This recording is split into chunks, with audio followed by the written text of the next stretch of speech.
इस हमले के बाद डोनाल्ड ट्रंप के बेटे ट्रंप जूनियर ने कहा है कि हमले के बाद मेरे पिता से फोन पर मेरी बात हुई है। वो बुलंद हौसले वाले हैं, वो अमेरिका को बचाने के लिए लड़ना कभी बंद नहीं करेंगे, चाहे कट्टरपंथी वामपंथी उन पर कितना भी हमला करें। तो एक के बाद एक प्रतिक्रियाएं जो हैं वो अब ट्रंप के हमले के बाद आ रही है। उनके परिवार से भी प्रतिक्रियाएं आना यहाँ पर शुरू हो गई है और उनके बेटे ने कहा है कि वो लड़ना कभी बंद नहीं करेंगे। और इस घटना के बाद ट्रंप की बेटी इवांका ट्रंप ने भी एक्स पर पोस्ट किया है। उन्होंने लिखा है कि पेंसिल्वेनिया के बटलर में हिंसा के बाद मेरे पिता और अन्य पीड़ितों के लिए आपके प्यार और प्रार्थनाओं के लिए धन्यवाद। मैं आज की त्वरित कार्रवाई के लिए सीक्रेट सर्विस और अन्य सभी अधिकारियों की आभारी हूँ। मैं अपने देश के लिए प्रार्थना करती हूँ। मैं आपसे बहुत प्यार करती हूँ पापा। और उस ट्रंप की रैली में जो लोग मौजूद थे, कुछ लोगों के बयान भी आपको यहाँ पर सुनवाते हैं। More like what we heard, the bullets rattling around the grandstand. One hit the speaker tower, and then chaos broke. We hit the ground, and the police converged to the grandstands. First thing I heard was a couple of cracks, and then I saw a hydraulic line. One of the speakers looked like it had gotten hit. Then I heard, like Chris said, a couple of bullets rattling around, and then we hit the deck. And once the authorities converged, we assisted with two patients that may have gotten shot up in the grandstand, and we cleared a path for getting them out of the way. And it's just a sad day for America. तो इस वक्त हमारे साथ एक और खास मेहमान भी जुड़ रहे हैं। आनंद आहूजा हैं, ट्रंप समर्थक, जो इस वक्त हमारे साथ अमेरिका से जुड़ेंगे। आनंद, एक बहुत बड़ा ये मामला है। जिस तरह से हमने तस्वीरें देखी, ट्रंप रैली को संबोधित कर रहे थे और उसके बाद अचानक उन पर ये जानलेवा हमला होता है। किस तरह से लोग देख रहे हैं इस वक्त अमेरिका में? क्या कुछ प्रतिक्रियाएं सामने आना शुरू हुई हैं? ये बड़ी दुखदाई बात है और प्रतिक्रिया जो है वो तो बड़ी नेचुरल है कि बड़ी शॉकिंग न्यूज़ है ये।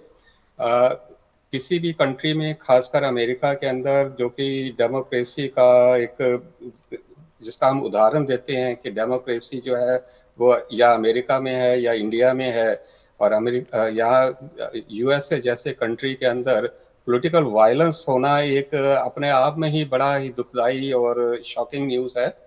और इसमें दो चीज़ें सामने आ रही हैं। एक तो ये सामने आ रहा है कि जो एक पॉलिटिकल जो डाइवर्स पॉलिटिकल डिवीज़न जो है इस कंट्री के अंदर, वो किस हद तक पहुंच गई है कि लोग एक दूसरे का खून करने को तैयार हैं।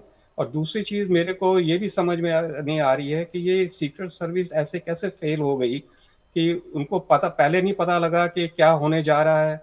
उनको ये नहीं पता लगा कि साथ की बिल्डिंग के अंदर कोई शूटर है, और अभी तक उनको ये नहीं पता लग सका कि वो शूटर अकेला है या उस शूटर के साथ कोई और भी इन्वॉल्व हैं, ये ग्रुप है या एक इंडिविजुअल है। तो ये एक बड़ी ही, मेरे लिए तो एक बड़ी शॉकिंग न्यूज़ है कि इतना एक अमेरिका जैसा एडवांस कंट्री जो है, उसकी सीक्रेट सर्विस जो है फेल हो जाए, उसको इंफॉर्मेशन इन एडवांस ना पता लगे कि क्या हो रहा है। और जबकि ऐसा हादसा पहले इस मुल्क के अंदर हो चुका है। अर्ली 60s के अंदर जॉन एफ कैनेडी को भी ऐसे ही असैसिनेट किया गया था कि साथ की बिल्डिंग के ऊपर एक शूटर था, और सीक्रेट सर्विस को ये नहीं पता लगा पहले एडवांस में कि साथ की बिल्डिंग के ऊपर भी एक शूटर है। तो ये पॉलिटिकल डिवीज़न जो एक इस हद से तक पहुंच गए हैं, पॉलिटिकली डिफरेंसेस पॉलिसीज में होने चाहिए, ना कि पॉलिटिकली आप एक दूसरे की जान लेने को तैयार हो जाएं। बिल्कुल, ये बड़ी बात कह रहे हैं आप यहाँ पर आनंद जी। और यहाँ पर आप, अब क्योंकि नवंबर में चुनाव हैं, हम जानते हैं कि राजनीतिक प्रक्रिया जो है वो तेज होती हुई नजर आ रही है, चुनावी प्रचार जो है वो तेज हो रहा है। तो आपको लगता है कि ये जो घटना हुई है, ये जो अटैक हुआ है, ये एक बहुत बड़ा रोल प्ले करेगा आने वाले चुनाव में? कोई भी घटना होती है और खासकर अगर ऐसी घटना होती है, उसका एक अपना इफेक्ट तो रहता ही है। कुछ लोगों के लिए वो नेगेटिव इफेक्ट होगा, कुछ लोगों के लिए पॉजिटिव इफेक्ट होगा।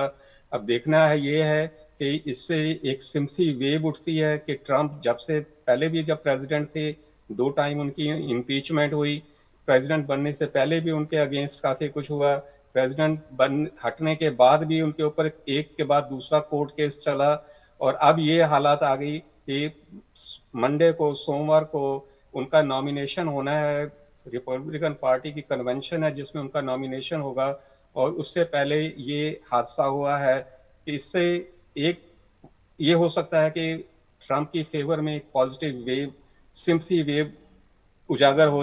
उसमें लोग ये सोचें कि भाई ऐसी क्या बात है कि इस एक इंसान के पीछे इतना क्यों पड़ गए हैं।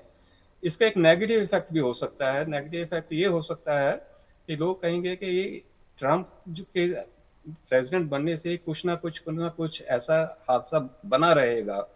तो ये तो वक्त ही बताएगा कि आज का जो हादसा है उसका कितना नेगेटिव या पॉजिटिव इफेक्ट होगा। बिल्कुल। उमाशंकर भी हमारे साथ बने हुए हैं, आनंद जी आप भी हमारे साथ बने हुए हैं।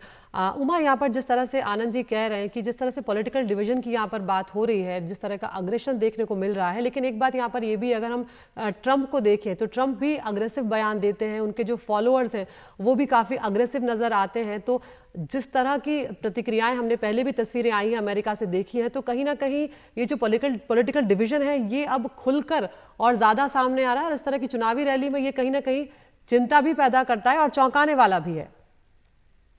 ये देखिए, बिल्कुल देखिए, पॉलिटिकल एग्रेशन दिखाना एक बात होती है और जो बयानों के जरिए एक दूसरे पर हमला करना ये एक तरफ की बात है, लेकिन इस तरह से गोली बंदूक के जरिए एक उम्मीदवार को, जो कि पूर्व राष्ट्रपति भी हैं, उनको मारने की जो कोशिश है वो बहुत ही ज्यादा खतरनाक है। और इसी वजह से दुनिया के देशों के जो नेता हैं उनकी तरफ से लगातार प्रतिक्रिया आ रही है, चाहे वो बेंजामिन नेतन्याहू हो, इजराइल के पीएम, चाहे वो ऑस्ट्रेलिया के पीएम हो। सबकी तरफ से जो प्रतिक्रिया आई है उसमें यही कहा गया है कि ये बहुत ही एक हैरान कर देने वाली घटना है। और भारत के प्रधानमंत्री नरेंद्र मोदी ने भी ट्वीट करके जो एक संवेदना है वो जताई है, और उन्होंने कहा है कि जो हमारे दोस्त हैं डोनाल्ड ट्रंप, उनकी जो सेहत है और उनकी जो सकुशलता है उस एक की उन्होंने दुआ की है उस ट्वीट में। तो जो इस तरह की घटना हुई है जिसका कि विजुअल मौजूद है कि किस तरीके से रैली में जब ट्रंप बोल रहे थे उस समय एक हमलावर जो है वो पास की एक छत से उसने ये निशाना लिया और गोली चलाई, और कई गोली चलाई।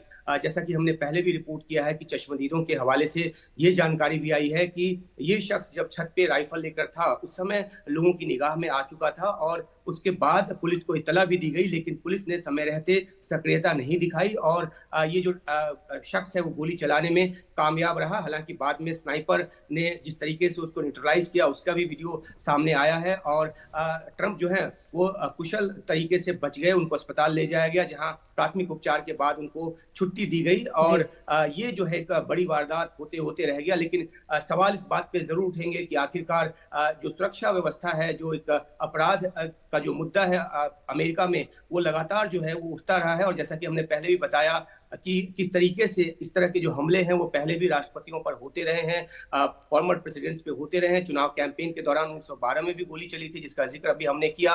तो अभी जो पॉलिटिकल डिवीजन की बात है वो पहले से गहरी है, लेकिन इसमें हिंसा का एस्पेक्ट जोड़ना जो है वो नया है, और इसका रिएक्शन क्या होगा ये देखने की बात होगी। एक तो बात सही है कि सिंपैथी जो एक है बढ़ेगा ट्रंप के लिए, और पहले से सेहत या उम्र की वजह से जो बाइडेन पीछे चल रहे हैं लोकप्रियता के सवाल पर, तो वो और ज्यादा डिवीजन जो है वो बढ़ेगा। लेकिन सबसे बड़ी बात कि ट्रंप कैंपेन की जो टीम है वो किस तरीके से इस हमले का एक राजनीतिक इस्तेमाल करती है, क्योंकि सीधा सीधा जान पर उनके हमला हुआ है। हालांकि वो बच गए, ये अच्छी बात है, लेकिन इस तरह का जो हमला है वो खतरनाक जो स्थिति है वो दर्शाता है।